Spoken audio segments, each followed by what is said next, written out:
Hey guys, welcome back to my channel for an all new episode recap of today's Daysofourlives, July 6th, 2026. So we're coming off of the whole fact with Leo and what he told Gwen, and he told Gwen that Kristen has been sneaking around with her dream man, Xander. So she's upset about it. She's drinking alcohol, and I'm saying Gwen is going down so badly because how is she drinking her sorrows away? Because Xander already told her from the beginning that he is not to be claimed. He's just having fun, and it was nothing but just friends with benefits. Gwen knew this, so I don't know why she just acting like this. Now I can get why she's upset at Kristen, because Kristen's supposed to be one of her dear friends, and there should be some kind of girl code there. Now she is also misplacing her anger with Leo because she's feeling like Leo should have just kept it to himself. She's just talking at this point. It's just the alcohol and the anger and the hurt about it, because she just really didn't expect Kristen to do that. She understands Xander because Xander made it abundantly clear that he didn't want nothing more serious, but she still got her feelings attached to it. So Leah was wondering, why is she mad at him? I did betray bro code with Xander and all of that.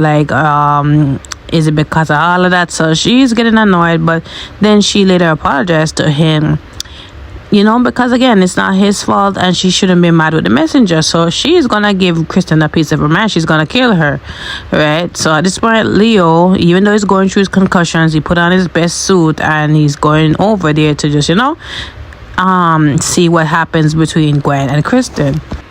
So Brady and Kristen were in the square, and Kristen was just, of course, being annoying as usual these days, talking to Brady about lonely tonight, your little girlfriend, where is she?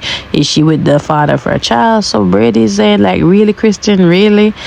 I just came back from visiting her daughter, who seems to be in good spirits even after the whole thing with Sophia, and also Sarah is there at the hospital looking after Holly, if you might know that, right? So she's saying, how is she doing? And she said that she's been coping really well, and Dr. Gregory wants to recommend to the court to allow her to be released early. So Kristen was like, no, you can't do that. So Brady's confused, we've been wanting this since the beginning, so why the 180? So she said that because she feels as if EJ is out to get her by using her daughter, and that's the best way to get to her. And even after he went to visit her and sent her to Narwhal, she feels as if EJ is trying to send a message, and she doesn't want her daughter caught up in the crossfires. Of course, she doesn't tell EJ the real reason. So now she said that she has somewhere to go. She and EJ will work it out, but that just leaves Brady with more questions, which is why he even spoke to Steve later on about it. Kayla and Steve, they're out enjoying the festivities of 4th of July, and they're just chatting about other things.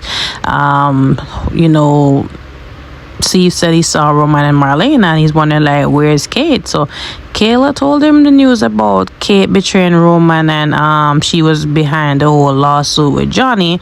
So now Roman can't really trust her, and she doesn't know where that leaves their marriage. But Steve is hoping that they can work it out, and it's just crazy how things with Abe and Paulina didn't work out, and now Roman and Kate, so they're just happy that they are intact with their marriage. At some point, she does say she has to go to work on a late shift, and she's saying they're very understaffed thanks to EJ, and she's just hoping that the board can oust him out because she's just really tired of him being there. So Steve does talk to Brady, who was in the square as well, who just spoke to Kristen, and he was telling Steve that something might be up with Kristen, because she's feeling paranoid that EJ might be after their daughter, and he really wants to know the reason behind that.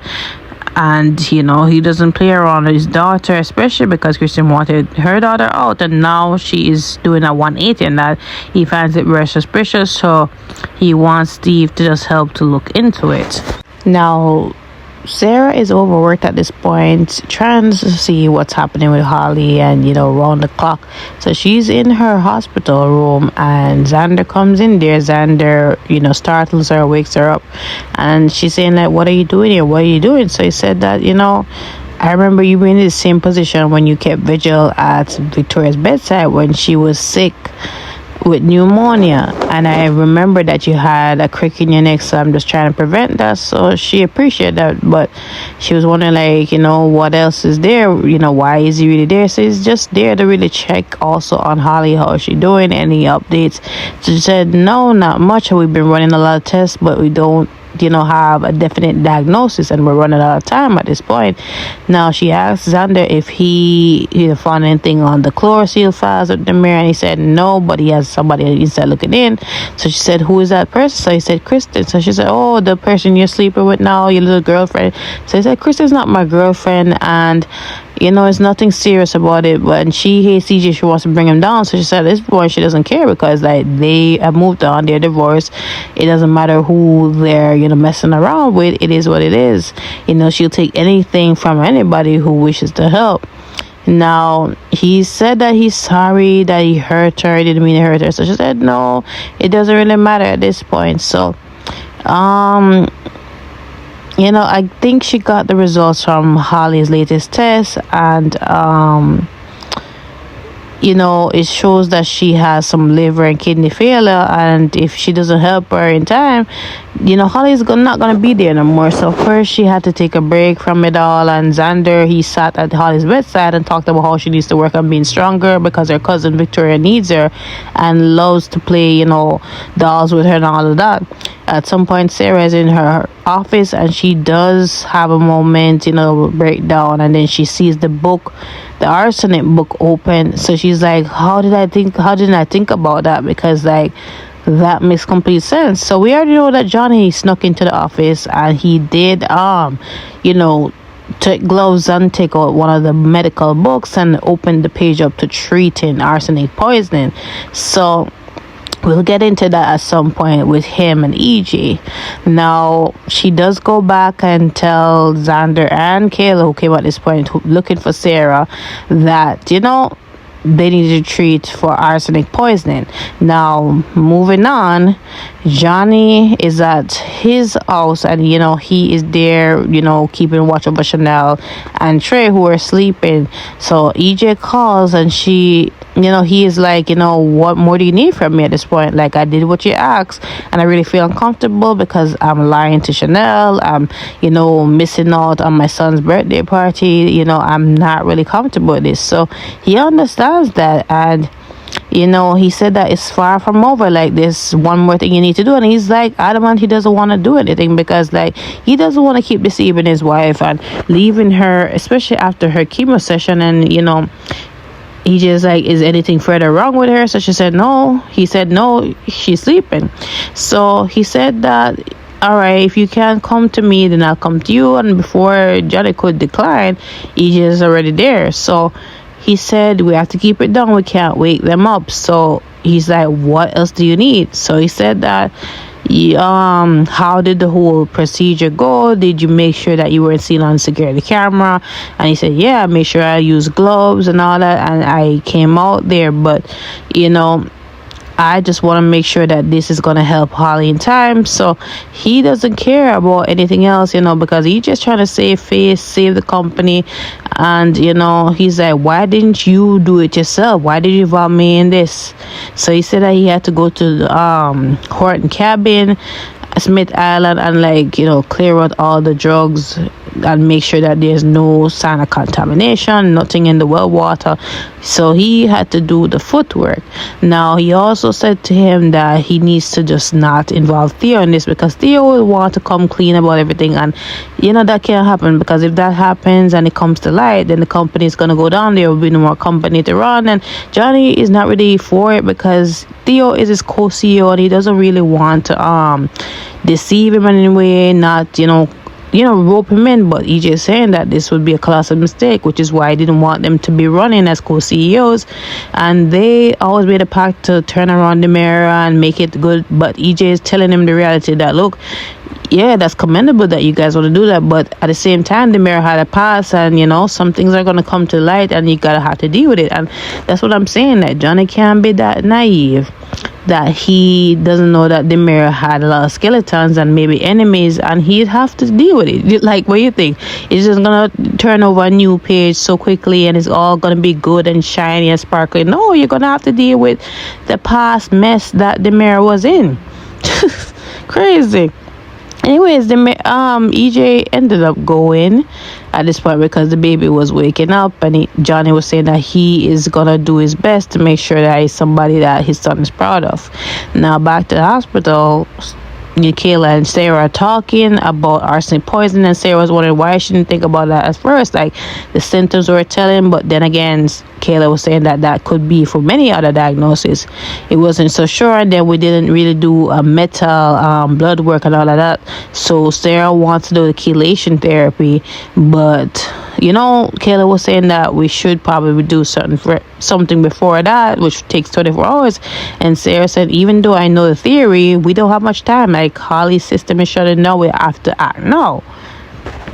So she gave her some medication after that, and Holly was really out of it. Also, Sarah did mention earlier that her mom and Tate were there. So of course, this is gonna be off screen, as I already know. Now, also, Kayla did allow Steve to go look through the room to see who could be behind this and why. So, Steve said, leave it to us to figure that out, and you help save Holly at this point. And they see that there was no forced entry or anything. So Steve is trying to investigate the area and see if he can find out who is really behind it. So Brady finally comes to the hospital and he sees Xander, and Xander does fill him in on Holly that there might be a breakthrough. Sarah did end up finding out that it could be arsenic poisoning, and now they're gonna run some tests and do some blood work on her or whatever to make sure that they can treat her in time. Now, they're all coming to discussion about, the Mirror Pharmaceuticals being behind this, maybe EJ being behind this because he is connected to Holly. That's the only logical explanation. And, Brady was saying, maybe not EJ, because why would EJ want to, put his whole back out there for Holly's ex-stepdaughter? He wouldn't do that. But then again, Xander is saying that it has to be EJ because he's directly connected to her, and then he would know about this whole arsenic thing and the chlorophyll being contaminated with that. So Brady does tell him what they're working on and seeing how it works out, and Xander saying, well, maybe it was a good reason why you came out of basic black to do PI. So he said, yeah, so what's going on with the company? So he tells him that EJ had a shell corporation that is trying to take down their company and Kiriakis estate, everything that goes along with it. So he's asking, Brady's like, what can I do to help? So he said, find out what you know about this, and maybe it can be used to take down EJ. And Brady's on board, so everybody again want to go on the EJ bandwagon and take him down. Oh boy. So this, honestly, I was hoping for more. This was anticlimactic, but let's get into this with Kristen and Gwen. So Gwen was already awaiting Kristen, and Kristen got started because at this point she's thinking it's EJ. So she said, for once that spawn of her brother you have was telling the truth. So she's like, enlighten me. So she said he was telling the truth about you sleeping around with Xander. So at this point, Kristen didn't deny it or not. Kristen is saying it was just meaningless sex. It was nothing more, nothing less. She didn't think of it as a big deal. So I'm just saying, Kristen really don't have a soul or a heart, because you are so buddy with Gwen. You're friends with her, and you didn't even have the gall to say, boy, you and Xander having nothing, but then you're gonna make it to be like it's meaningless, it's nothing. And poor Gwen was hurt by it because she confided in Kristen about how she feels about Xander, regardless of how Xander feel. She confided to Kristen about how she feels, how her family, her friends, everybody let her down. and she's just tired of it. She's not gonna put up with it no more. She thought that Leo was that disloyal friend, and even Leo was open here in some of the conversation because he already reached the Demare mansion, and she was saying that yeah, it was really you are just really despicable for what you did. So Kristen is there like, you're done, I have better things to do, and I have better things to do with my time. And she was saying that if you were really bent on keeping Xander, you would know how to like be better in bed. And I'm like, Kristen, good gosh, man. So at this point, go ahead and lunge after her, and I'm gonna put the pic here because this was just hilarious to me. She grabbed out Kristen's hair. Leo had to step in to take Gwen, and then at some point EJ comes in and holds back Kristen, who butts him in the head with her elbow. So Gwen was just hurling out insults, and also Kristen as well, talking about how she needs to be in a party. So no wonder why Kristen doesn't have much friends. And if Eli was available, maybe Kristen would have tried to come after Eli, but Eli has better taste than Kristen. So yeah, that would never have happened because that's the only friend that she has, and she's lucky that she even have Lani as a friend because of their connection in the convent. But yeah, this is why she doesn't have much friends, and she's always lonely because she doesn't know how to respect girl code, and she doesn't know how to be a loyal friend. And then she is coming after EJ for the same thing about being loyal and doing this and all that. She is disgusting and despicable. And if I were Gwen, I wouldn't be crying over Xander because Xander told you what it was, right? Like, honestly, you should have come after Kristen more than just pulling her hair out. You should have really give her, a better bitch slap. Like, where is Sammy ready? Because Sammy would have known how to do this. Like, she needed that comeuppance, and I can't wait for Kristen to be brought down because she's doing too much now. But anyways, guys, that is my rant.